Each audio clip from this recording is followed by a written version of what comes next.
Time to preview the best games of week 12 of college football. Only one place we can start, man. Athens, Georgia. Ooh, big one. The Texas Longhorns. What are they ranked? 10? 10, right in front of us.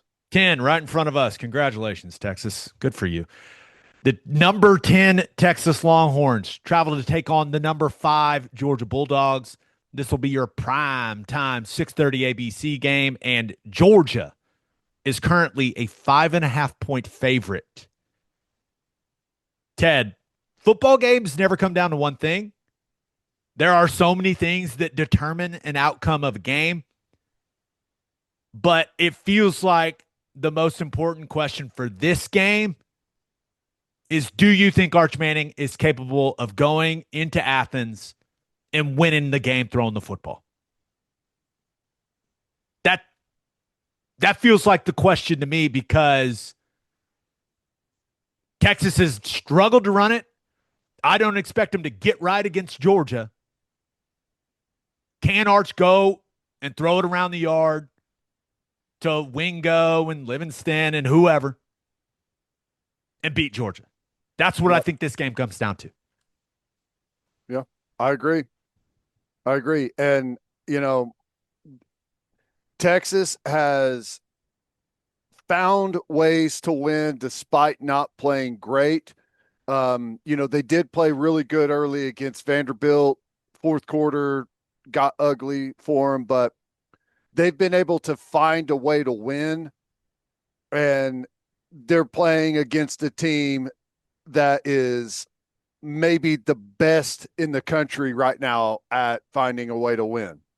So they're not going to be able to play 2.5, 3/4 of ho-hum football and then be able to snatch it late against Georgia. Being on the road, a really good all-around football team, well coached, smart, situationally excellent. They're going to have to be good early. And, I don't know. I feel like Georgia's the better football team, kind of all the way around. But I don't know. Whatever it is with Texas, that they've gotten the bounces, they've gotten the critical moments, the calls that they need, whatever. It's just kind of unfolded for them. They've had that going really good this year. I wonder, can they keep that up, or has their luck run out? I mean, they're going to have to go earn it against Georgia. Georgia's not going to hand it to them. They're not going to blunder the game away. They're not going to get tight late with a lead like some of these other teams have. I mean, everything tells me Georgia's going to win the football game, but I've got a very bad feeling about it with Texas going in there and finding a way to win. I don't know why. I can't. It's very similar to the Vanderbilt game. Everything tells me that the other team is the better football team, but Texas just has a way of getting in there and, despite what everyone may think, finding a way to win. But I think Georgia's too good for them to be able to pull that off right now, but I don't feel great about it. I get it, man. And one of the things I'll be watching for, it is shocking how much Georgia has struggled to get opposing quarterbacks on the ground. Their pressure rate, like that stuff, that it's decent, but they're one of the worst teams in the country at producing sacks. I went and looked at the SP Plus stuff. They are 131st in Wow. defensive line havoc rate. Georgia. It's a crazy stat when you consider what Georgia defensive lines have been in the recent past. Arch Manning's Especially when been, they've played Auburn. Like, you go play Auburn, that should do enough for your havoc rate on the defensive line to put you in the top 50 at least. come on, man. That Auburn offensive line's solid. Leave those guys alone. Leave Well, them alone, Ted. The quarterback position's a different story. right, But right. Is it weird that I trust Texas to get more pressure on Gunnar Stockton compared to Georgia getting pressure on Arch Manning? Because like Texas has Colin Simmons. I Mhm. know that guy at some point in the game is going to get Gunnar Stockton on the ground, you know? Yeah. And maybe that turns out, or maybe he doesn't get him on the ground. Maybe he hits his arm and the ball flies up the air. They pick it off. But I feel like I trust Texas's defense to make the big play in this game and not Georgia's. And it's a weird feeling, but that's just how I feel. No, that makes sense. It does. I think the for Texas's defense, if they can stop the run, Georgia's starting to get some steam in the running game. They've done some good stuff. They got a really good back.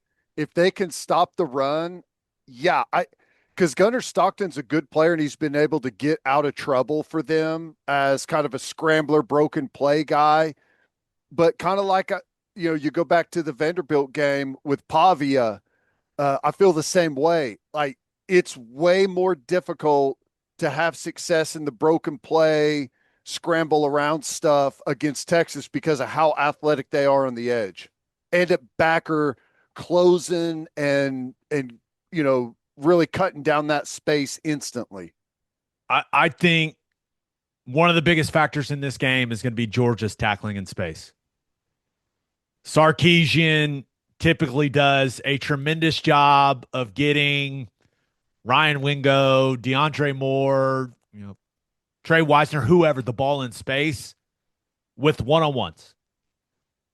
And they haven't made as many guys miss this season as they have the last couple in those situations, but they still got some really good athletes, man. So Georgia getting guys on the ground in those situations is going to be huge in this game. If they get them on the ground consistently, I think Georgia wins the game. If they don't, I think Texas has a great opportunity to go and win this thing. Yeah. So I'm going to take the points with Texas. And it's because I think these two teams from a talent standpoint are pretty even. And I really do. I think it comes down to which quarterback plays better in the passing game. Does Gunnar Stockton continue his high level of play? Does Arch Manning, put together one of his best or maybe the best performance of his career? Like, I think it comes down to which QB plays better in the passing game. And I still don't have a ton of faith in Gunnar Stockton to just pick a defense apart, apart as a passer, especially this Texas defense. So I'm going to take the points with Texas.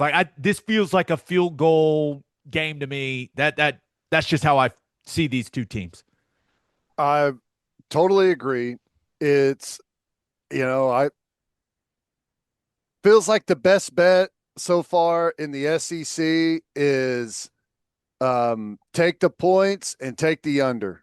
This is a what 48 and a half over under.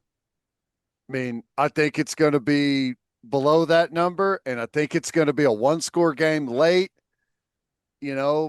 Maybe Georgia leads by a field goal late. Texas has an opportunity to go down and get the win or tie it with the field goal. Can Georgia get a stop and then maybe punch into security, field goal or touchdown late? Maybe you get a cover that way, but I'm with you. I think it's going to be incredibly tight, and it's going to come down to, the final drive or two in this game to see what happens. And credit Georgia. That's where they've been really good by, making the plays, getting the drive they need late in order to secure a win. I mean, I'm with you. I'd take the points and, I, I wish I had some like great metric as to say Just this is why say it. Georgia. You think Texas is going to win the game. I can tell it's what you think. It's okay, Ted. This is a safe space. Kind of do. Yeah, it's okay. And that would clearly not be good for OU. Yep. Now, this goes back to the Sooner Nation rooting guide, right? If OU goes 9-3, We need Texas to lose this game and then to lose to A&M and go 8-4. Now, everything works out if OU goes 10-2.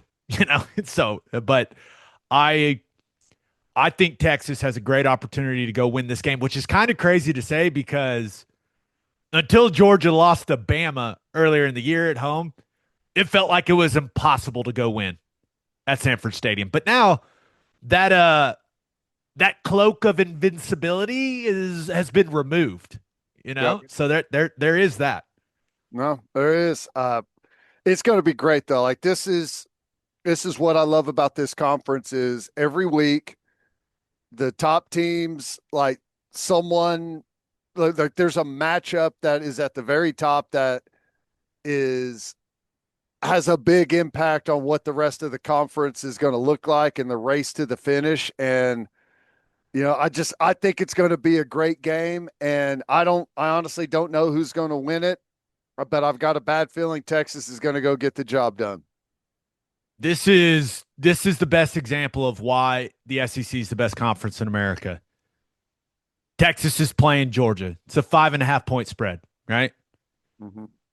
Indiana's playing Wisconsin. Indiana's a 29.5-point favorite. Ohio State is playing. Who's Ohio State playing? UCLA. 32.5-point favorite. The Big Ten and the SEC are not the same. No. They're just not. Have we played a conference game yet that's outside of a touchdown spread? No. I don't think so. There's not very many of them. I mean, that's not just us. That goes for a lot of the games out there. So OU Bama. Yeah. Bama's a 5.5-point favorite. Mm-hmm. The SEC is where it's at, man. It just is. Yep, that's it. Everyone at the top is really good, and like the people from the outside looking in think that because everyone's really good that nobody's any good, right? Yep. Well, hey, it is what it is. I do have good news, Ted. Okay. Our Battle Bets League has been extended through the end of college football season. Let's go. So join the league now, and I'm going to explain why you got to join now. But battlebets.app/OKBreakdown. Go join our league because we're going to have playoffs, baby. Like fantasy football style playoffs. The top half of the league is going to make the league's playoffs.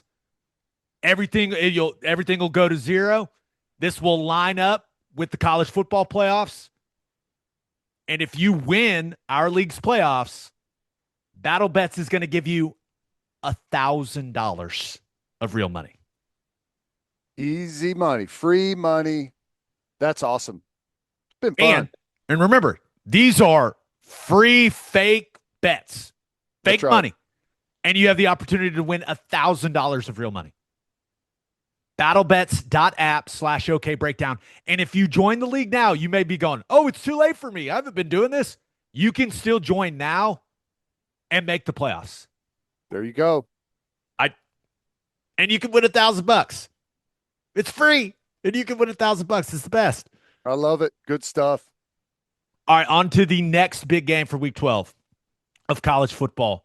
We've got number 9 Notre Dame traveling to take on number 22 Pitt. This is an 11 a.m.er on ABC, and currently the Fighting Irish are a 12.5-point favorite. This game's at Acrisure, formerly known as Heinz Field. It just feels like so much is on the line for Notre Dame. Apparently not the case for Pitt after what I saw Pat Narduzzi say. What was that, dude? I don't know.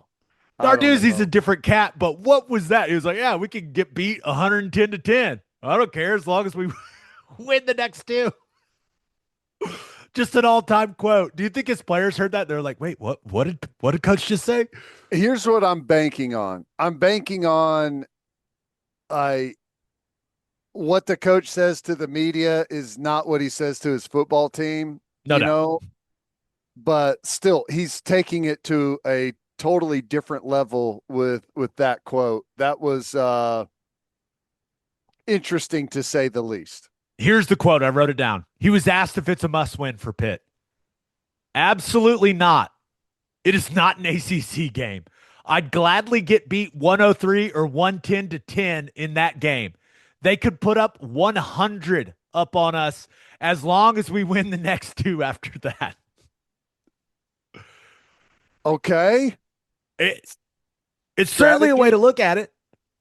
How good do you think ESPN felt about putting game day there after that quote?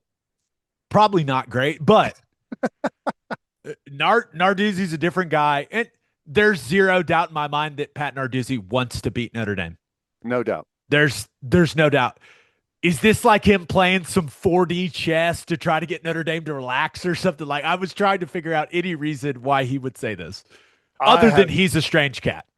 I think it's probably more than 4D chess. It's him shooting from the hip at the podium a little bit and just trying to point out in emphatic fashion that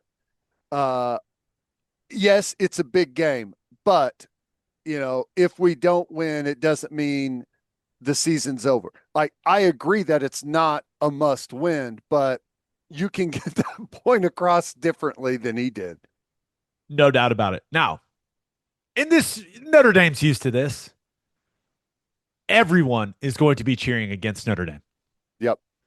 Because if Notre Dame takes another loss, that gives several teams in the Power Four hope that they can backdoor their way into the playoff. Now, Pitt they are 5-0, and they have been much better offensively since they inserted Mason Heichel in at quarterback. But those offensive performances, those wins, were against Boston College, Florida State, Syracuse, NC State, and Stanford.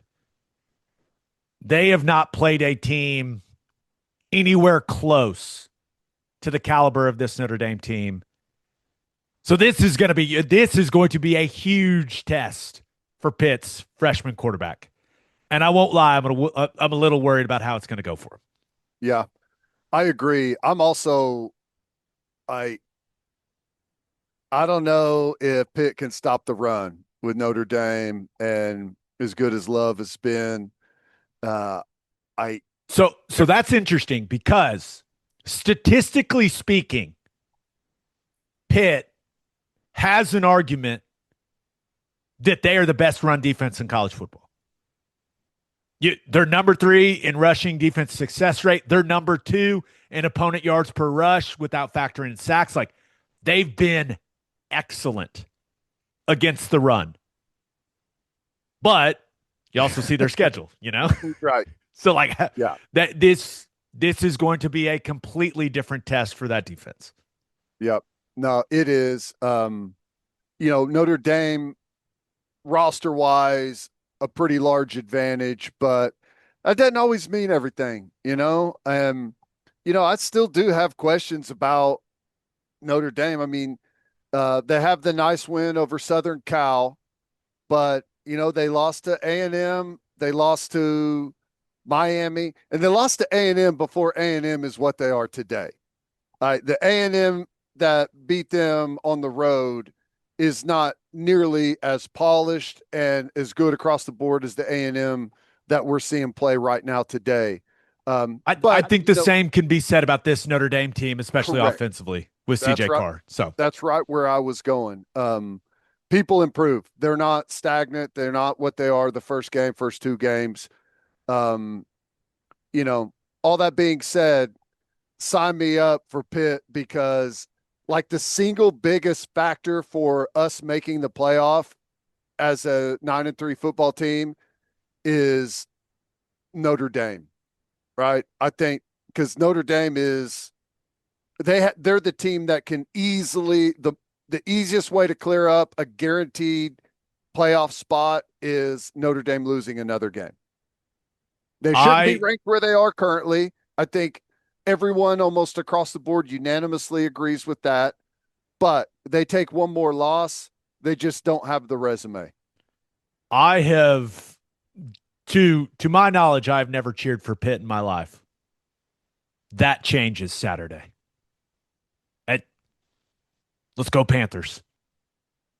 I It think I've just I think I've gone for Pitt like in some of those West Virginia matchups. There you You go. know, Little I backyard brawl action. yeah, but I'm with you. Like never was something actually on the line like it is right now. I I would feel better if Pitt had some like big time home field advantage, but I think there's going to be a lot of Notre Dame fans in the Steelers stadium for this one. I'd also feel better if when asked that question, Narduzzi would have like it given me something to grab a hold of that it's not a must win, but our reputation's on the line. I give me something other than I don't care if we lose by 100. Anything other than that, I would have felt better. This is going to make no sense at all. Because of that quote and how ridiculous it was, give me Pitt plus 12 and a half. Okay. I'm with you. I'm with you. I like that. Notre Dame keeps it. Notre Dame wins the game, but Pitt makes it interesting just because that'd be hilarious after that quote. I'm kind of in the camp of where either Pitt wins the game or Notre Dame blows them out. Does that make sense? I think that's the smart position to take. Like it feels like Pitt wins on a last second field goal or Notre Dame wins by 24. Yep. That's Like kind of where I'm at. Pitt's in it. Maybe they get an early lead. The pressure mounts on Notre Dame. Like it's a must win for Notre Dame, right? And whenever you're in those situations, guys can get tight. Guys can panic a little bit if you're down, and Pitt finds a way to win it. But if Notre Dame comes out hot, gets an early lead, I think they smoke them. Let's not forget Marcus Freeman has lost some serious head scratchers in his day as the head coach there. That's true. Northern Illinois last year, right? Is that who that was? Typically early in the season, and they've been able to recover from some of those. But would I be shocked if they went on the road at Pitt and didn't play well and got beat? I don't think I'd be shocked, but I do think Notre Dame's a much better football team than Pitt. But it's college football. You never know, dude. College football, dude. Just as soon as you think you've got it all figured out, a game like this comes out of nowhere. So now, I'll say that it's going to be. I'm very interested in it. It's going to be a fun early kick, and I'll be tuned in definitely to see what's happening in this one. I'll be wearing. I don't know if I have any blue and gold in my closet, but I'm gonna find some. That's right. I guess Notre Dame's kind of blue and gold too. You know what I mean? Yellow, like it's got to be more yellow. Yeah, more yellow. Right. I think is how you show your allegiance to Pitt. Yeah, I'm not going to do that. I don't know why I said that. But mentally, go Pitt. Go Pitt. I'm sorry to all my Notre Dame friends, but go Pitt. All right, I'm gonna let you pick the last game we're gonna preview. We've got two games that have serious college football playoff implications. The first one, Virginia at Duke, 2:30 on ESPN2. It's just ACC chaos could get even weirder if Duke's able to win that game. And by the way, they're a 5.5-point favorite. Your other choice, Iowa at USC, number 21 Iowa at number 17 USC. That is 2:30. You can find this big college football playoff implication game on the Big Ten Network. And USC is a 6.5-point favorite. Oh, man. Well, clearly for me, it's Southern Cal and Iowa. Okay, let's preview that one. Sorry, Duke. Teddy doesn't want to get real weird with your ACC situation and the fact that you could maybe go win the conference somehow and the ACC could miss the college football playoff entirely because some people think you may not be one of the top 5 ranked conference champions if that ends up happening. But go ahead, Ted. Let's do USC Iowa. I mean, I don't know. I'm sorry.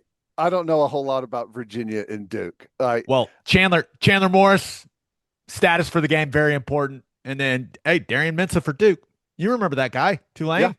Yep. Good player. No, but yeah, I'm with you. I think Iowa and USC is more interesting because you talk about a clash of styles, man. Let's go. I know it. And I like Iowa. I like watching Iowa. I like the way they play. And 6.5 is the easiest take of all time. That is way too big of a line against Iowa. They're going to muddy this thing up. And if they get that run game going, and it's a head scratch. The Michigan USC game is a head scratcher, right? Because everything tells you Michigan's going to be able to go out there, run the football all over USC, and win that game, and they couldn't. It was a head scratcher. Iowa, I think, is better, more efficient. Like exactly what you're going to get. I think Iowa goes out there and gets the win, but USC is dangerous on offense. If they can get over the top on you, create some big plays, I feel like this is the style of game that Lincoln Riley and his offenses often get really frustrated with. Like they need space. They need like the confidence to let things go and momentum moving the football. And I think that's going to be really hard to do against Iowa. I would love nothing more than for Kamari Moulton to run for like 250 yards against that USC defense and just carve them up. But USC has actually been running the ball really, really well lately with King Miller. And let's be real. Last week, Oregon got after Iowa on the ground. Well, they run for like 261 or something like that.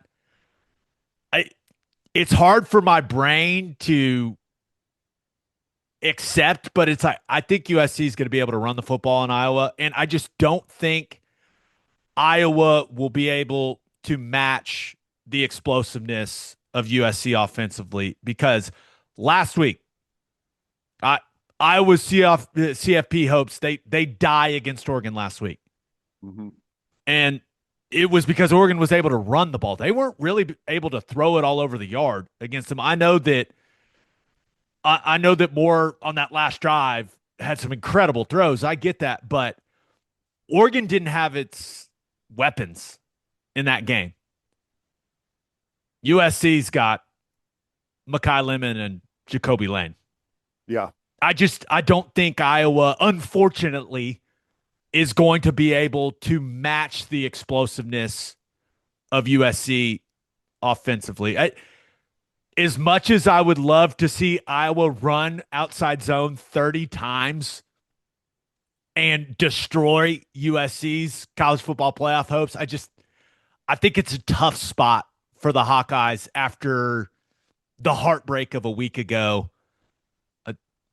I like USC in this one, man. Mayava's playing some good ball, too. Yeah. Like I think they have a big, big advantage in the passing game at quarterback and wide receiver. Like I think USC is going to be able to stay pretty balanced offensively, and the explosive plays are going to be the difference.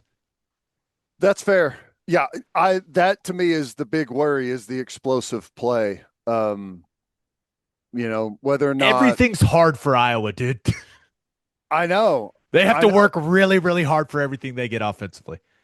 And I don't know. I think there's a comfort in that, and if you're USC, everything's easy offensively.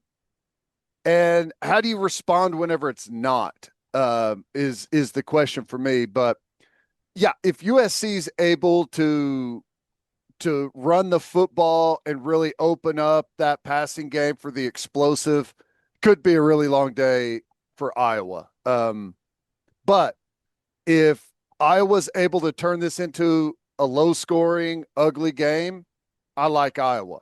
I definitely like them to cover. I mean, give me 6.5 with Iowa all day long. But, I do think that USC is better than people, myself included, are giving them credit for. I think a lot of the past years with USC are getting thrown on this team. But this team's pretty good. They've done pretty well. They've got a couple of nice wins. They've dropped some some games that you feel like they like the Illinois game is a head scratcher to me. But again, that's a long time ago, and teams get better. And I feel like that running game with King Miller that they found has really taken them to the next level. If that continues, USC could roll in this one. But let my inner fan is taking over on this one. Give me Iowa. So, just for the Sooner Nation rooting guide's sake, we're cheering for Georgia because we need Texas to go 8-4, right? Correct. That would be best for OU's college football playoff hopes. Yep. Get the right. Longhorns out of there. Out. We are definitely cheering for Pitt, Without a doubt. despite Narduzzi's comments. Go Pitt. Need Notre Dame to take another L, and then we are cheering hard for the Iowa Hawkeyes to give USC their third loss. Yes. That Okay. would be excellent. Well, now, what do we need? What's the result we need in the Virginia Duke game? I don't think it really matters, but Okay. Duke winning is funniest and most chaotic. So yes, Okay. go Duke. Go Blue Devils. Okay. That's what can we pull off the parlay with all those teams winning? That would be excellent. Duke is a 5-4 football team, and they may play in the ACC championship game. It's just chaos. Chaos. Chaos.